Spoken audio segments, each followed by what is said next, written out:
प्रभु जिसके मित्र प्रभु हों,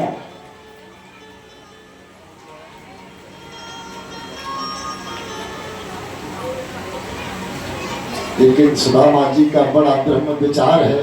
सुदामा जी बड़े तपस्वी हैं। सुदामा जी इतने तपस्वी हो, उतना सुदामा जी का वर्णन करो। और ऐसे बड़े महात्यागी पुरुष ब्राह्मण हैं कि जिनको मोह माया लोभ से कोई लेना देना ही नहीं है, लेकिन उनकी जो धर्म पत्नी है सुशीला, वो बड़ी दरिद्र है और सुदामा जी से कहना चाहती है, अरे प्रभु, मैंने सुना है कि द्वारकाधीश आपके साक्षात प्रेमी हैं, तो आप एक बार द्वारकाधीश क्यों नहीं चले जाते?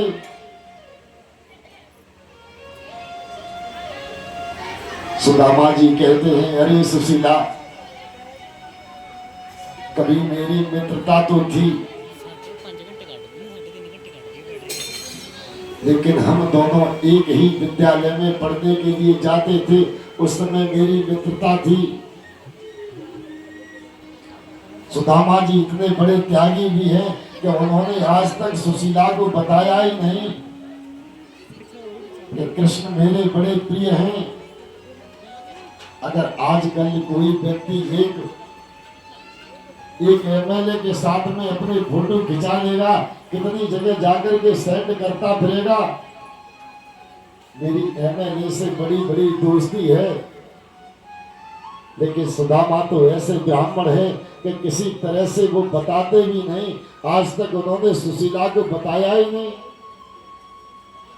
लेकिन सुशीला जब ब्राह्मण थी, संतों से सुना करती थी, अरे सुदामा जी के कृष्ण इस तरह के मित्र हैं कि दोनों बिना एक दूसरे के रह नहीं सकते। सुशीला एक दिन कहने लगी, अरे क्या आपको अपने मित्र की याद नहीं आती? आप एक बार अपने मित्र से मिलने के लिए जाइए। सुदामा जी कहने लगे, अरे सुशीला, मैं मित्र से मिलने के लिए तो जाऊं, लेकिन पता क्या, मित्र आज बहुत बड़े पद पर बैठा हुआ है। मेरे जैसे दीन बंधु को अगर वो कभी याद करे, क्या पता वो मुझे पहचान पाएंगे या मुझे नहीं पहचान पाएंगे। सुशीला कहने लगी, प्रभु आप ऐसा करो, मेरे लिए मिलकर के आओ। और क्या आपको अपने दोस्त की याद नहीं आती? अरे आप कैसे दोस्त हैं? अरे दोस्त की याद तो जब जब आती है मित्र की, कि चलने में फिरने में